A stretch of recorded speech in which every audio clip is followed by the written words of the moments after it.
अस्सलामुअलैकुम रहमतुल्लाहि व बरकातुहू। अगर आपकी डिलीवरी गर्मियों में होने वाली है तो ये वीडियो आपके लिए है। आपने अपनी डिलीवरी के बाद क्या खाना है, क्या नहीं खाना, कैसे अपनी केयर करनी है और कैसे बच्चे की केयर करनी है, ये सब कुछ आज की वीडियो में मैं आप सबसे डिस्कस करूंगी। बहुत से कमेंट्स आ रहे थे तो इसलिए सोचा इस पे एक वीडियो बना दी जाए। अब किस किस को कमेंट पे रिप्लाई दूं, तो टाइम वेस्ट किए बिना हम वीडियो शुरू करते हैं। और सबसे पहले रिक्वेस्ट करूंगी अपनी बहनों से कि चैनल को अगर सब्सक्राइब नहीं किया तो सब्सक्राइब कर लें। अच्छा जी, देखिए, अगर आपकी डिलीवरी गर्मियों में होती है तो आप लोग कहा जाता है कि ये चीज नहीं खानी गर्म है, वो चीज नहीं खानी गर्म है। तो सबसे पहले ये कहूंगी कि जो मौसम के फ्रूट्स हैं, जैसा कि अब तरबूज है, खरबूजा है, इसके अलावा आलू बुखारा है, इसके अलावा खुबानी है, इसके अलावा मैंगो है, जो भी फ्रूट मौसम के लिहाज से अवेलेबल है, आप ये ना कहें जैसा कि आलू बुखारा खट्टा है तो वो खट्टा नहीं है, ना आपके बच्चे को नुकसान देगा ना आपको नुकसान देगा, वो आपने खाना ही खाना है। ठीक है। अगली चीज, जैसे ही आपकी डिलीवरी हो जाती है उससे फौरी बाद आप लोग पानी का इस्तेमाल नहीं करते, कहते हैं कि इससे पेट भर जाएगा। अगर आप पानी का इस्तेमाल नहीं करते तो इससे आपका दूध कम आएगा। अब बहनों का दूध कम आने की जो वजह होती है वो ज्यादा पानी की कमी होती है, पानी कम पीना। अगर आप पानी पियेंगे तो दूध आएगा, लेकिन पानी पीने का एक तरीका होता है, ये नहीं कि बड़े बड़े घूंट भर भर के पानी ना पिए। पानी पीते हुए आप छोटे छोटे घूंट सिप सिप करके पानी पिए। आप जैसे छोटे बर्तन में पानी डाल के पिए, बहुत बड़ा गिलास भर के गटागट करके ना पिए। छोटा बर्तन होगा, पानी कम पिया जाएगा। ये नहीं कि आप पानी को अवॉइड न कर दें, बिल्कुल ही पिए ही ना, कम पिए और छोटे छोटे घूंट करके पिए, ताकि पानी के दौरान जो हवा आप ले रहे हैं पेट के अंदर जा रही है वो ना जाए। अगर आपको पेट बड़ा होने का है कि आपका पेट बड़ा हो जाएगा तो आप इस पे अपने बेल्ट लगा लें। बेल्ट जो ज्यादा कस के नहीं लगाइएगा, कि इतना कस के लगा लें कि आपकी ज्यादा कस के बेल्ट लगाने से भी दूध में कमी आती है। ठीक है। इसके अलावा अगर आपको पेट का मसला नजर आ रहा है कि हमारा पेट बढ़ ना जाए, तो इस पे थोड़ी सी एक्सरसाइज शुरू कर ले, जो कि छिले में कर ले। छिले के बाद जो मैंने करती है इतना फर्क नहीं पड़ता, लेकिन पड़ जाता है, वो डबल मेहनत करनी पड़ती है। तो अगर आप छिले में ही थोड़ी सी मेहनत करेंगे लेट के, अब मैं एक्सरसाइज इस टाइम आपको बता नहीं सकती, आप लेटेंगे, टांगे आपकी खड़ी होंगी, पाँव उस पे चारपाई पे या फर्श पे रखे होंगे, जो घुटने होंगे वो आपके खड़े होंगे। इधर को एक टांग जाएगी, ये सीधी होगी तो दूसरी जाएगी, यूं। इसके अलावा पैरों पे वजन देके कमर और बटक्स ऊपर को उठाने हैं। ये करने से आपको जो बच्चेदानी का वजन पड़ता है वो कम हो जाएगा।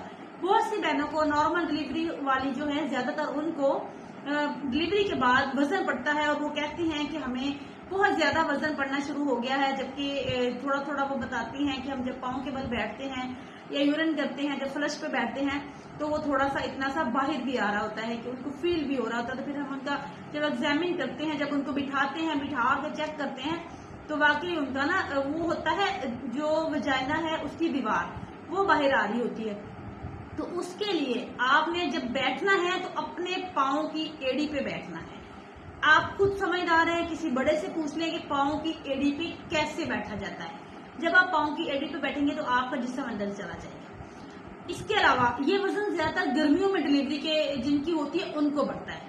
इसके अलावा इस वजन से बचने के लिए आपने अपने सांस को अंदर खींचना है और 15 सेकंड के लिए रोक के रखना है। कैसे खींचना है, ऐसे समझ लगी होगी, अंदर खींच के अपना जिस्म अंदर को खींचना है। इससे आपका पेट भी कम होगा, इससे आपका वजन भी कम होगा। इसके अलावा आप डिलीवरी के बाद दालें खा सकते हैं, सब्जी खा सकते हैं, खीरे खा सकते हैं। मैं अब आपको गिन गिन के बता, लेकिन चबा चबा के खाएं, आहिस्ता आहिस्ता खाएं। जस्ट इतना होता है, क्योंकि जिस्म थोड़ा कच्चा हुआ होता है, जो स्टमक है वो चीज को हजम थोड़ी सी लेट करता है। बस डिलीवरी में यही फर्क होता है, और हम वो चीजों को खाना ही छोड़ देते हैं। गर्मी समझ के उबला हुआ अंडा नहीं खा रहे कि वो बहुत गर्म है, तो उबला हुआ अंडा लाजमी खाना है आपने। उसके ऊपर से 1 गिलास ठंडा पानी का पी लें, या कोई फ्रेश जूसेस बना के पी लें। जब भी आप जूस पी रहे हैं उसके साथ अंडा ले लें, किसी भी, या आप सिंपल ठंडा पानी, दरमियाना ठंडा, अब छिला होगा ना, या ठंडा नहीं पीना, दरमियाना ठंडा पानी आप पी लेंगे, उससे आपके स्टमक में जो अंडे ने हल्की सी गुरमाइश करनी थी वो नहीं करेगा। ठीक हो गया। इसके अलावा कब्ज नहीं होने देनी आपने। अगर आपको इसमें कब्ज होती है तो ये आपके लिए बहुत नुकसान है। आपका पेट भी बढ़ाएगी, आपके आंतड़ियों में मसला, आपके स्टमक में मसला, आपके गुर्दों में मसला। कब्ज तमाम बीमारियों की माँ है, कब्ज तमाम बीमारियों की जड़ है। तो इस चीज का आपने खास ख्याल रखना है। अच्छा, एक कमेंट मुझे बार बार आया है और पेशेंट भी आए हैं मेरे पास, टांके खुलवाने आते हैं और वो नहाते ही नहीं है। ऐसा नहीं करना। जब आपका ऑपरेट हो जाता है, छुट्टी मिल जाती है, घर चले जाते हैं, फौरी जाके नहाया करें। दिन में उसके बाद दिन में 2 बार नहा सकते हैं। गर्मियां बहुत ज्यादा है, अगर आप सफाई का जितना ज्यादा ख्याल रखेंगे उतनी ज्यादा आपको ये इसकी हीलिंग में आसानी होगी। अगर आप गंदे रहेंगे तो वो उतने ज्यादा जरासीम लगेंगे और आपको ऑपरेट खराब होने का डर होता है। ठीक हो गया। नॉर्मल डिलीवरी वालों को भी दिन में 2 बार नहाना चाहिए। 2 बार नहीं नहा सकते, 1 बार तो लाजमी नहाए। इसके अलावा जो आप अपने पेट की, अपने टांगों की, अपने जिस्म की मालिश करवाती हैं वो बहुत बेस्ट है। छिला शुरू हो गया, सबसे पहले अपनी ग़िज़ाइयत पे ध्यान दें। गोश्त खाएं, कीमा खाएं, सब्जियां खाएं, दालें खाएं, फ्रेश जूसेस इस्तेमाल करें। ठीक है। मालिश करवाएं डेली की। अगर दिन में 2 बार करवा लें तो ज्यादा बेस्ट है। पहले 10 दिन बहुत जरूरी है, 20 दिन करवा लें और भी बेस्ट है।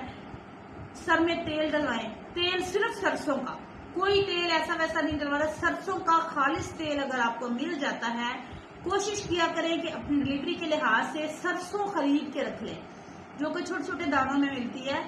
अगर आप सरसों खरीद के रख लेंगे और फिर उसका तेल निकलवा के यूज करेंगे अपनी बॉडी पे मसाज। अब बॉडी पे मसाज करने के लिए खूब रगड़े लगाए जाते हैं। अरे खूब रगड़े नहीं लगाने, नॉर्मल रखना है हाथ, जितना कि आप बर्दाश्त कर सके। ये नहीं है कि मालिश के दौरान आपकी चीखें निकल रही हैं, आप हाय हाय कर रही हैं, ऐसा नहीं हो। ये आपके लिए और आपके बच्चे के लिए, दोनों के लिए बहुत जरूरी है। अब आपके बच्चे की मालिश भी बहुत जरूरी है। एक चीज, देसी घी कभी नहीं पिलाना बच्चे को छिले के दौरान, खास तौर पर गर्मियों में।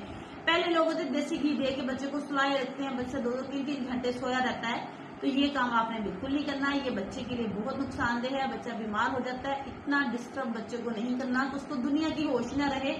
प्लीज प्लीज प्लीज मेरी आप सबसे रिक्वेस्ट है, अल्लाह पाक ने जो दिया है ना, अल्लाह पाक इसकी उम्र आपको लंबी उम्र के साथ आपकी झोली भरी रखे, लेकिन आप कोशिश करें कि देसी घी न अपनाएं। बहुत दुख होता है छोटे बच्चे को, एक तो बांध के रखते हैं, प्लीज बांधना भी कम करें, हल्का सा लपेटे, नरम कपड़ा लें, लॉन का दुपट्टा वगैरह लें जो कि बहुत न्यू फ्रेश ना हो, उसमें गर्मी लगती है। जो कि पुराना दुपट्टा हो आपका, उसको बच्चे को इतना ही चौड़ा हो, तकरीबन 4-5 इंच, और उसको थोड़ा सा कवर करें कि बच्चा डरे ना, जस्ट इतना।